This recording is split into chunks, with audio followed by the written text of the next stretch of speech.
അസ്സലാമു അലൈക്കും വറഹ്മത്തുള്ളാഹി വബറകാതുഹു. സുന്നി വിദ്യാഭ്യാസ ബോർഡ് ഇംഗ്ലീഷ് മീഡിയം സ്കൂളിൽ 7ാം ക്ലാസ്സിലേക്ക് തയ്യാർ ചെയ്ത മസാഇൽ ഫിഖ്ഹിന്റെ ദഫ്തറത്തുൽ അഥവാ വർക്ക് ബുക്കാണ് വിടുന്നത്. 2ാമത്തെ ചാപ്റ്ററാണ് വായിക്കുന്നത്. അൻസൽന മിനസ് സമായി മാഅൻ തഹൂറ. നാം ആകാശത്തിൽ നിന്ന് ശുദ്ധിയുള്ള വെള്ളം ഇറക്കി എന്നർത്ഥം വരുന്ന പാഠാണ്. ഇതിലാദ്യമായി വർക്കുള്ളത് 1 നുക്കമ്മിൽ പൂരിപ്പിക്കാനാണ്. അതിലൊന്ന് തൊഹൂറായ വെള്ളത്തിന് മുത്തലഖായ വെള്ളം എന്നും പേരുണ്ട്. 2 ഉളൂഇൽ മുഖം കഴുകിയ വെള്ളം മുസ്തഅമലാണ്. 3 2 കൊല്ലത്ത് വെള്ളം ഏകദേശം 191 ലിറ്ററാണ്. 2ാമത്തെ വർക്ക് നസ്സിൽ ചേർത്ത് എഴുതാനാണ്.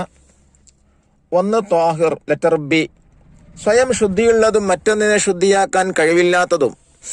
2 മുസ്തഅമൽ ലെറ്റർ സി, ഫറലായ ശുദ്ധീകരണത്തിന് ഉപയോഗിച്ചത്. 3 2 കൊല്ലത്ത് ലെറ്റർ ഡി, 1 മുഴം നീളവും വീതിയും ആഴവുമുള്ള പാത്രം നിറയെ ഉള്ളത്. 4 തൊഹൂർ ലെറ്റർ എ, സ്വയം ശുദ്ധിയുള്ളതും നജസിനെയും മറ്റും ശുദ്ധിയാക്കാൻ കഴിവുള്ളതും. ഇനി 3ാമത്തെ ആക്ടിവിറ്റി നുജീബ് ഉത്തരമെഴുതാം. ചോദ്യം 1, ഏതാണ് തൊഹൂറായ വെള്ളം? ഉത്തരം സ്വയം ശുദ്ധിയുള്ളതും നജസിനെയും അശുദ്ധിയെയും ശുദ്ധിയാക്കാൻ കഴിയുന്നതുമാണ് തൊഹൂറായ വെള്ളം. ചോദ്യം 2, വെള്ളം മുസ്തഅമലാകും എപ്പോൾ? ഉത്തരം ഫറലായ ശുദ്ധീകരണത്തിന് ഉപയോഗിച്ച വെള്ളമാണ് മുസ്തഅമൽ. 3ാമത്തെ ചോദ്യം, 2 കൊല്ലത്തിൽ താഴെയുള്ള വെള്ളം മുസ്തഅമലാകില്ല എപ്പോൾ? ഉത്തരം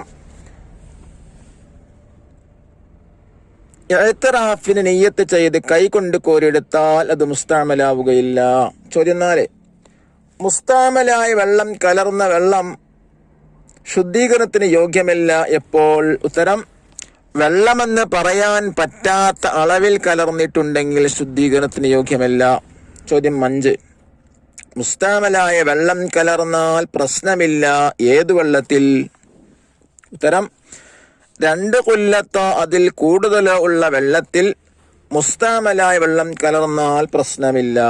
6ാമത്തെ ചോദ്യം, 2 കൊല്ലത്ത് വെള്ളം ശുദ്ധീകരണത്തിന് യോഗ്യമല്ല എപ്പോൾ? ഉത്തരം 2 കൊല്ലത്ത് വെള്ളത്തിൽ നജസായത് കാരണം വെള്ളത്തിന്റെ നിറം, മണം, രുചി എന്നീ ഗുണങ്ങൾക്ക് വ്യത്യാസം വന്നാലും ശുദ്ധീകരണത്തിന് പറ്റില്ല. ഇനി 4ാമത്തെ ആക്ടിവിറ്റി എന്താണ്? തഖ്സീസ്. 1 2 കൊല്ലത്തിൽ താഴെ വെള്ളത്തിൽ നിന്ന് ഉളൂ ചെയ്യുന്ന രൂപം ചെയ്ത് കാണിക്കുക. നമ്മൾ പറഞ്ഞു 2 കൊല്ലത്ത് താഴെ വെള്ളത്തിൽ നിന്ന് കപ്പ് കൊണ്ട് മുക്കിയെടുത്ത് ഉളൂ എടുക്കാം. അതല്ലെങ്കിൽ ഞാൻ കോരിയെടുക്കുന്നു എന്ന് നിയ്യത്ത് ചെയ്ത് കൈകൊണ്ട് എന്ത് ചെയ്യുക, കോരിയെടുത്തും ഉളൂ ഉണ്ടാക്കാവുന്നതാണ്. അള്ളാഹു നമ്മെ എല്ലാവരുടെയും ഉളൂ സഹിയാക്കി പെരുമാറാവട്ടെ. ശരിയായി ഉളൂ എടുക്കാൻ അള്ളാഹു നമുക്ക് ഭാഗ്യം നൽകട്ടെ. പൂർണ്ണമായി ഉളവെടുക്കുന്ന സ്വാലിഹീങ്ങളിൽ നമ്മെ എല്ലാവരെയും ഉൾപ്പെടുത്താൻ ഗ്രഹിക്കട്ടെ. അസ്സലാമു അലൈക്കും വറഹ്മത്തുള്ളാഹി വബറകാതുഹു.